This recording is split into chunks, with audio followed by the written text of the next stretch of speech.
ये घटना 2015 की है। नीरज, एक फोटोग्राफर, को एक सुदूर गांव में फोटोशूट के लिए बुलाया गया था।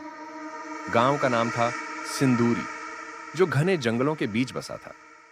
वहां के लोग अंधविश्वासों में विश्वास करते थे, खासकर उस पुराने हवेली के बारे में जो गांव के बाहर जंगल के किनारे खड़ी थी।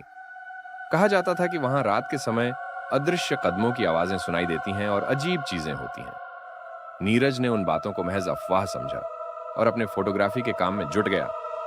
वह एक उत्साही और निडर व्यक्ति था, जिसे किसी भी तरह का डर नहीं लगता था। जब उसने गांव वालों से उस हवेली की बात सुनी, तो उसने सोचा, क्यों ना कुछ तस्वीरें वहां जाकर ली जाएं।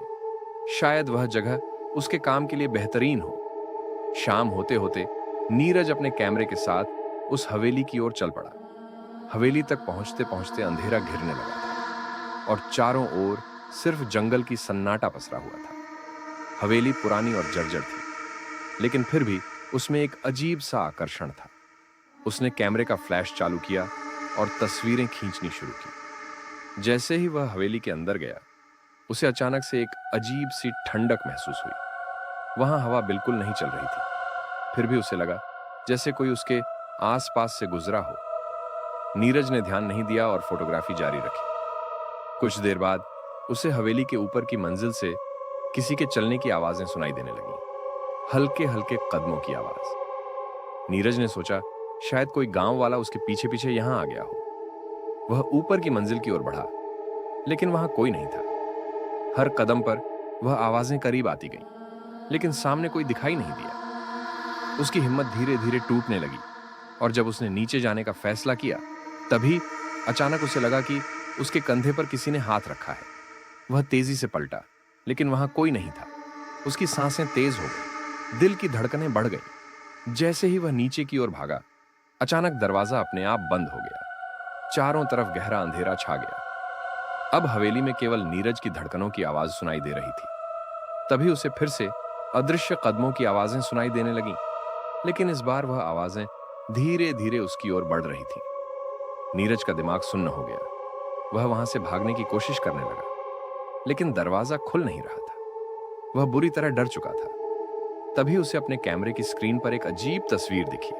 उसके पीछे एक परछाई खड़ी थी, जो धीरे धीरे उसकी ओर बढ़ रही थी। वह चीख पड़ा, लेकिन उसकी आवाज सुनने वाला वहां कोई नहीं था। कैमरे की बैटरी खत्म हो चुकी थी और हवेली के अंदर घुप अंधेरा था।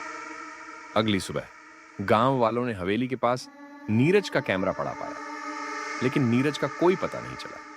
कैमरे में जो आखिरी तस्वीर थी, उसमें नीरज के पीछे एक धुंधली आकृति खड़ी थी और उसके बाद तस्वीरें खुद ब खुद धुंधली हो चुकी थीं। गांव वालों का कहना है कि नीरज भी उन कदमों का हिस्सा बन गया था, जो अब उस हवेली में रात के समय सुनाई देते हैं। कोई नहीं जानता कि उस रात नीरज के साथ क्या हुआ, लेकिन अब कोई भी उस हवेली के पास जाने की हिम्मत नहीं करता। उस घटना के बाद गांव में अजीब घटनाएं होने लगी। नीरज के गायब होने के बाद से गांव वालों के बीच एक अनजाना डर बैठ गया था। कई लोगों ने दावा किया कि रात के समय हवेली के पास से गुजरते समय उन्हें नीरज की आवाजें सुनाई देती हैं, जैसे वह मदद के लिए पुकार रहा हो। लेकिन जब कोई पास जाता, तो वहां सिर्फ सन्नाटा होता। गांव के सरपंच ने इस मामले को गंभीरता से लिया और पास के शहर से एक तांत्रिक को बुलाया, जो भूत प्रेत और आत्माओं से संबंधित मामलों का विशेषज्ञ माना जाता था। तांत्रिक ने गांव वालों को बताया कि हवेली में एक बहुत पुरानी और प्रेतात्माओं से जुड़ी काली शक्ति है, जो वहां आने वालों को अपनी गिरफ्त में ले लेती है। उन्होंने बताया कि नीरज की आत्मा भी शायद अब उस हवेली में कैद हो गई है। तांत्रिक ने एक विशेष पूजा का आयोजन किया, ताकि हवेली की बुरी आत्माओं को शांत किया जा सके और नीरज की आत्मा को मुक्ति दिलाई जा सके। गांव के लोग डरे हुए थे, लेकिन तांत्रिक की पूजा में शामिल होने के अलावा उनके पास कोई और चारा नहीं था। एक रात तांत्रिक ने गांव वालों के साथ मिलकर हवेली के सामने एक यज्ञ का आयोजन किया। जैसे ही यज्ञ शुरू हुआ, हवेली के अंदर हलचल शुरू हो गई। हवेली से अचानक ठंडी हवा चलने लगी और लोगों को दूर से किसी के चीखने की आवाज सुनाई दी। यह नीरज की आवाज थी। तांत्रिक ने मंत्रों का जाप तेज कर दिया और हवेली के अंदर अचानक से तेज रोशनी चमकी। हवेली की दीवारों से अजीब सी आवाजें आने लगी, मानो कोई अंदर से भागने की कोशिश कर रहा हो। कुछ ही देर बाद हवेली की खिड़कियों से धुआं निकलने लगा और हवेली की जमीन पर दरारें पड़ने लगी। तांत्रिक ने गांव वालों से कहा, कि वे पीछे हट जाएं, क्योंकि बुरी आत्मा को बाहर निकालने का समय आ चुका था। कुछ ही पलों में हवेली के अंदर से एक जोरदार धमाका हुआ और चारों तरफ घना धुआं फैल गया। जब धुआं साफ हुआ तो हवेली पूरी तरह से खामोश थी। तांत्रिक ने बताया कि नीरज की आत्मा अब मुक्त हो चुकी है, लेकिन गांव वालों को चेतावनी दी कि इस हवेली के पास अब कोई नहीं आए, क्योंकि वहां की बुरी शक्तियां पूरी तरह खत्म नहीं हुई थीं। उन्होंने कहा कि यह हवेली अब भी बुरी आत्माओं का अड्डा हो सकती है, जो किसी भी समय फिर से जाग सकती हैं। इसके बाद गांव वालों ने उस हवेली के आसपास जाने से पूरी तरह मना कर दिया। कुछ ही महीनों बाद हवेली खुद ब खुद गिर गई, जैसे कि वह अपने साथ सभी रहस्यों और बुरी आत्माओं को दफन कर चुकी है।